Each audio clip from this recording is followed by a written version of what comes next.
جی کام اوکھا ہے بس ساڈے کو نہیں ہوندا۔ الذین اذا اصابتہم مصیبہ، یہ وہ لوگ ہیں کہ جنہیں جب کوئی مصیبت آئے، اس رستے پر کوئی مصیبت آئے، قالو، تو وہ کہتے ہیں انا للہ و انا الیہ راجعون، ہم اللہ کے لیے ہی ہیں اور اللہ ہی کی طرف جو وہ لوٹنے والے ہیں۔ کیا مطلب ہے؟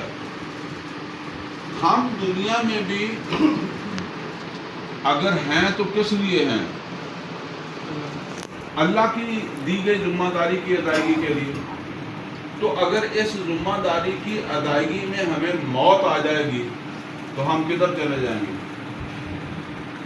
مرنے والا کدھر چلا جاتا ہے؟ اللہ کے پاس۔ تو اگر ہم یہ کرتے کرتے مر جائیں گے تو ہمیں کیا ہے؟ یہاں نوٹ کریں،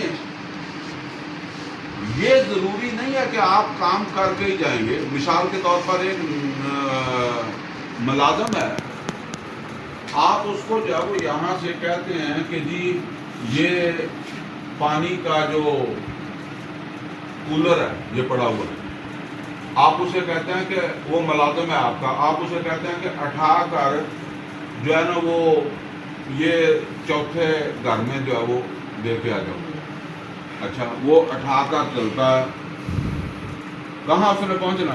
چوتھے گھر میں۔ وہ دروازے پر جاتا ہے اور آپ پیچھے سے آواز دیتے ہیں کہ بس یہیں رکھ دو، واپس آ جاؤ۔ تو کیا وہ ضد کرے گا کہ نہیں جی میں چوتھے گھر پہنچا کر ہی آؤں گا؟